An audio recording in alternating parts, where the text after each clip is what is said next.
Geistes. Amen. Gelobt sei Jesus Christus in ewigkeit.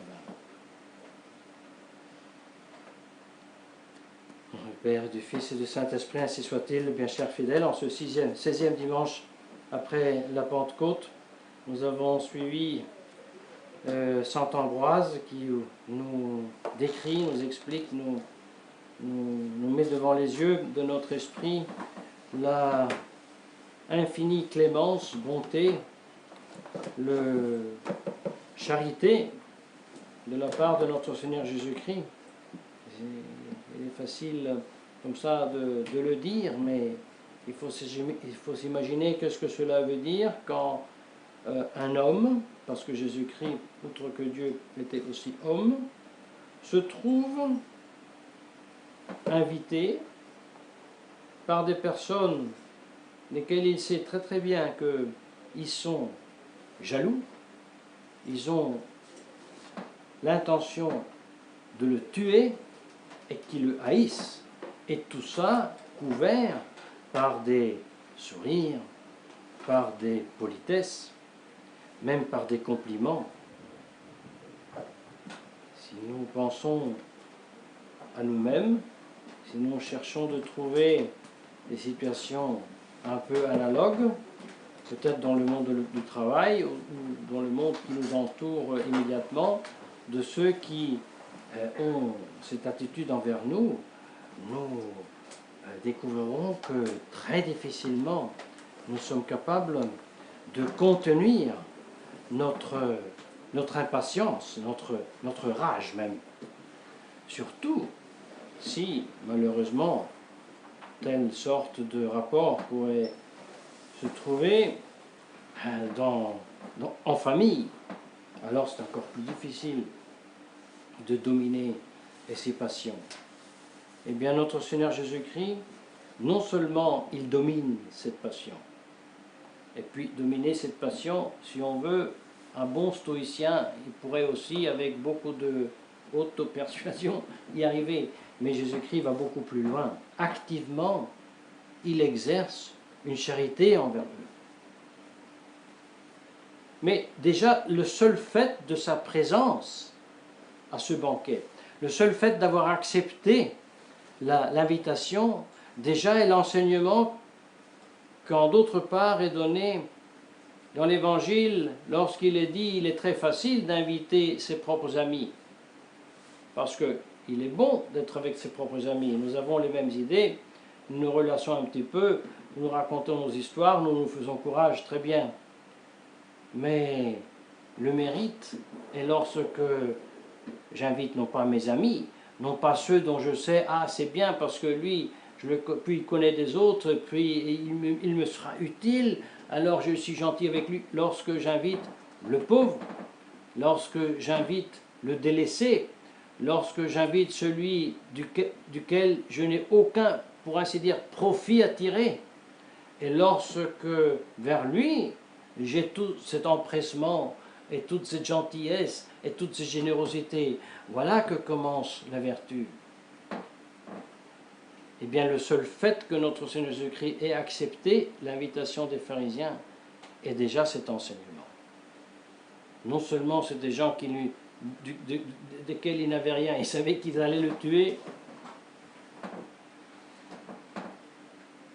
et avec beaucoup de clémence, avec beaucoup de tact, n'est-ce pas, il les corrige, il fait la correction fraternelle.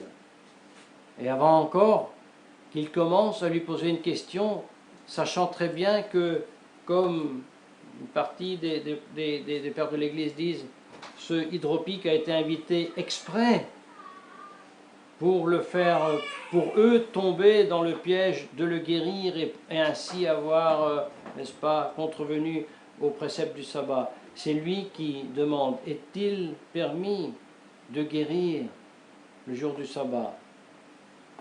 Eh bien, la rusée, mal intentionnée jalousie des pharisiens a choisi de façon très rusée de se taire. Aucun problème pour notre Seigneur Jésus-Christ. Il passe aux actes, il le guérit, l'hydropique.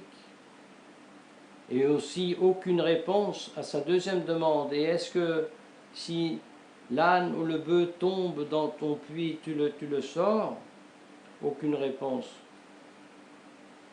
Et alors, après cette correction que les pharisiens ont bien compris, il ajoute la leçon d'humilité quand tu es invité dans un repas de noces, n'est-ce pas? Ne cherche pas la première place, ainsi de suite. On connaît bien, ceux qui s'exaltent seront humiliés, ceux qui s'humilient seront exaltés. Quelle donc grande leçon d'humilité et de longanimité et de patience, de clémence que nous donne notre Seigneur Jésus-Christ, mais aussi quelle leçon, nous pouvons bien dire, de menace, sainte menace. Parce que les pharisiens, ça peut être nous aussi. Oui, l'âme qui connaît très bien la vérité, qui connaît toutes les règles, mais qui est aveuglée par la recherche désordonnée de soi-même, même des plaisirs de la chair, de la table, et qui ne s'humilie pas. Elle est comme aveugle devant Jésus-Christ. Même le chrétien peut être aveugle devant Jésus-Christ qu'il confesse, parce qu'il ne reconnaît pas les situations dans lesquelles il devrait exercer l'humilité et justement mettre en œuvre la foi qu'il a reçue au baptême et qu'il professe. Il y a un grand danger dans tout cela.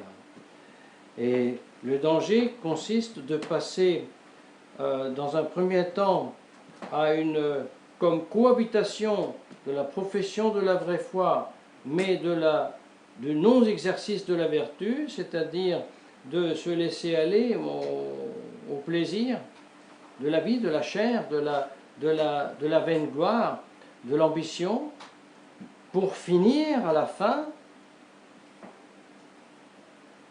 à renier sa propre foi et à devenir des apostats. Vous savez, quand saint Ambroise aujourd'hui cite que l'apôtre dit qu'il faut fuir l'avarice, n'est-ce pas, afin de ne pas être trouver l'obstacle comme les gentils, les païens, dans la malice, dans l'impudicité, dans l'avarice, de ne pas trouver l'obstacle au royaume des cieux, n'est-ce pas? Et alors là, il ajoute que l'impureté et l'avarice, c'est de l'idolâtrie. Comment? L'idolâtrie, regarde le premier commandement. L'avarice et l'impureté, enfin, l'impureté, c'est le sixième commandement. Il faut distinguer, oui, il faut distinguer. Il faut séparer, non, il ne faut pas séparer. L'histoire du monde nous l'enseigne, comme nous l'avons vu il y a quelques dimanches. Le genre humain a commencé à s'intéresser aux biens de la terre. L'homme a commencé à aimer d'une façon exagérée la femme en tant que femme, n'est-ce pas? Les plaisirs de la chair. Qu'est-ce qui s'est passé? Ils ont abandonné le vrai Dieu. Et en abandonnant le vrai Dieu, ils sont passés à ériger en divinité l'objet des vices de l'homme.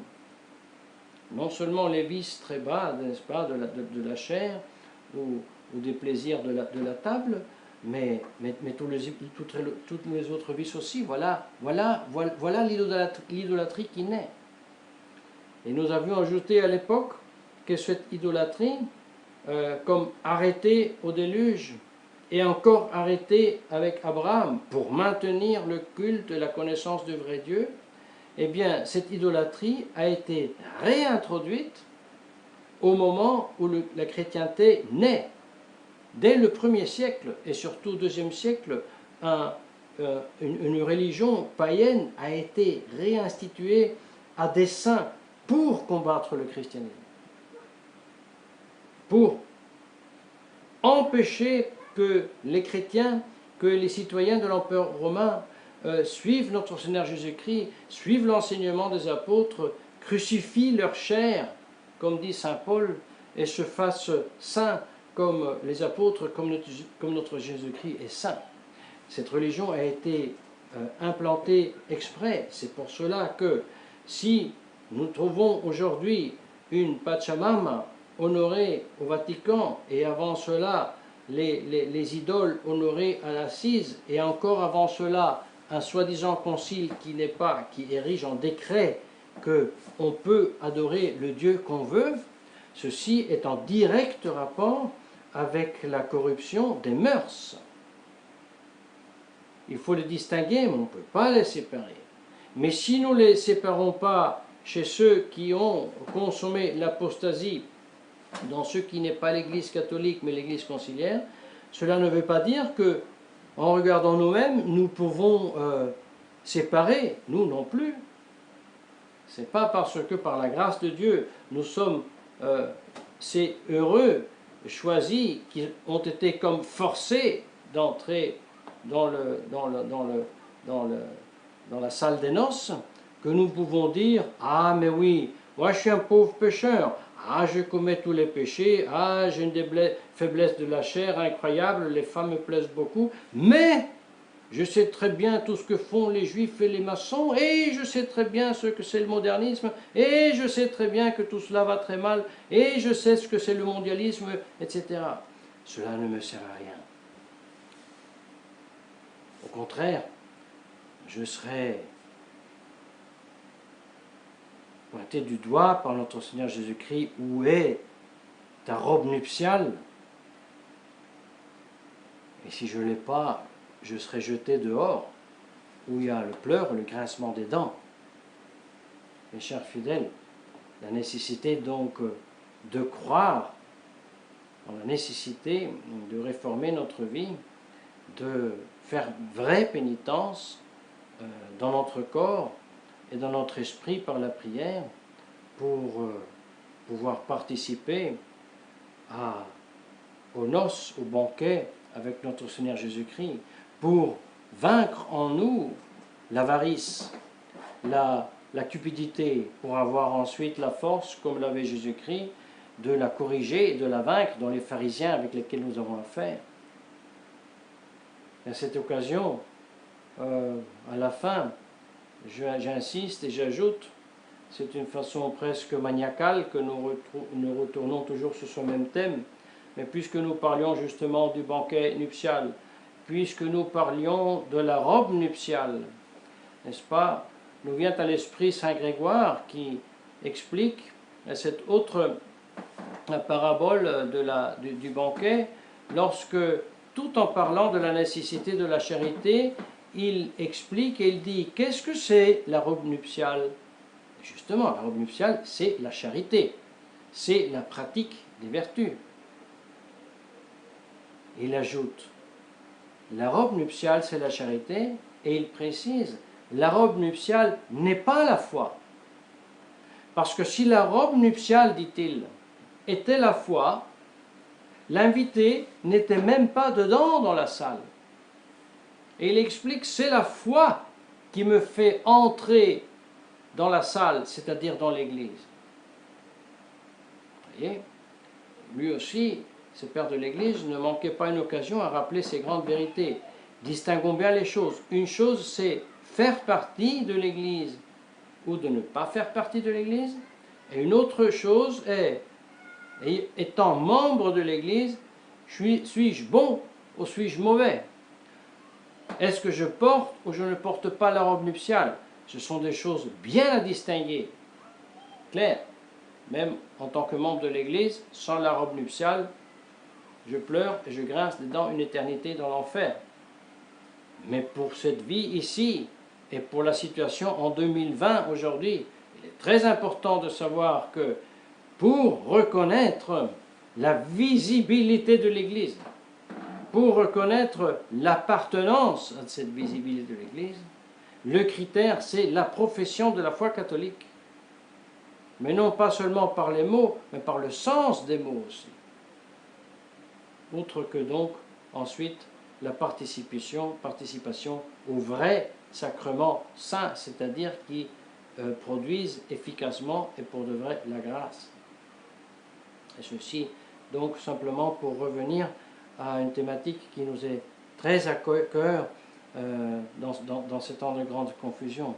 Mais retournons donc à l'objet de ce dimanche, de la nécessité de faire pénitence, de vaincre en nous le vieil Adam avec sa concupiscence de la chair, avec son ambition de l'esprit et sa vanité et son orgueil, pour pouvoir banqueter avec notre Seigneur dès ici-bas, en préparation du banquet céleste éternel aux cieux, au nom du Père et du Fils, Saint-Esprit, ainsi soit.